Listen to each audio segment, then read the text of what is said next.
اے جہاد سے ڈرنے والو، تم کہیں رہو، موت تو تمہیں آ کر رہے گی، خواہ مضبوط قلعوں میں رہو۔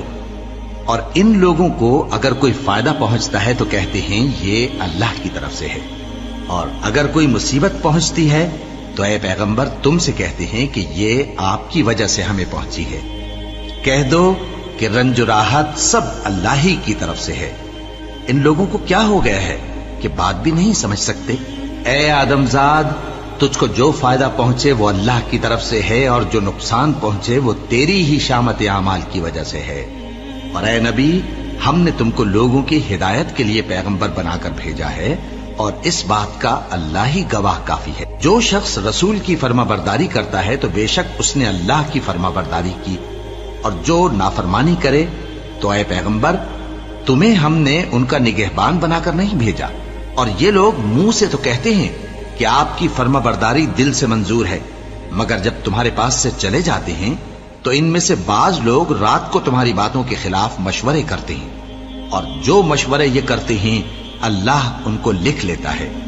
سو ان کا کچھ خیال نہ کرو اور اللہ پر بھروسہ رکھو، اور اللہ ہی کافی کارساز ہے۔ بھلا یہ قرآن میں غور کیوں نہیں کرتے؟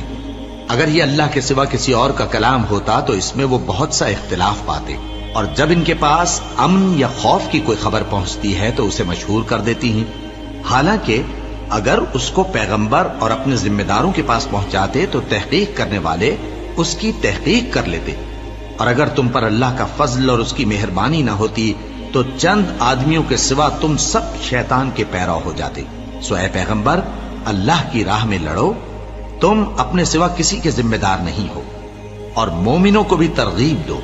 قریب ہے کہ اللہ کافروں کی لڑائی کو بند کر دے، اور اللہ شدید ترین جنگ کرنے والا ہے اور سزا دینے کے لحاظ سے بھی بہت سخت ہے۔ جو شخص نیک بات کی سفارش کرے تو اس کو اس کے ثواب میں سے حصہ ملے گا، اور جو بری بات کی سفارش کرے اس کو اس کے عذاب میں سے حصہ ملے گا، اور اللہ ہر چیز پر قدرت رکھتا ہے۔ اور جب تم کو کوئی دعا دے تو جواب میں تم اس سے بہتر کلمے سے اسے دعا دو، یا انہی لفظوں سے دعا دو، بے شک اللہ ہر چیز کا حساب لینے والا ہے۔ اللہ وہ معبود برحق ہے کہ اس کے سوا کوئی عبادت کے لائق نہیں۔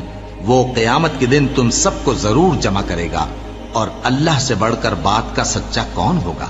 اب کیا سبب ہے کہ مسلمانوں تم منافقوں کے بارے میں دو گروہ بن گئے ہو، حالانکہ اللہ نے ان کو ان کے کرتوتوں کے سبب اوندھا کر دیا ہے؟ کیا تم چاہتے ہو کہ جس شخص کو اللہ نے گمراہ رہنے دیا ہے اس کو رستے پر لے آؤ، اور جس شخص کو اللہ گمراہ رہنے دے تم اس کے لیے کبھی بھی رستہ نہیں پاؤ گے۔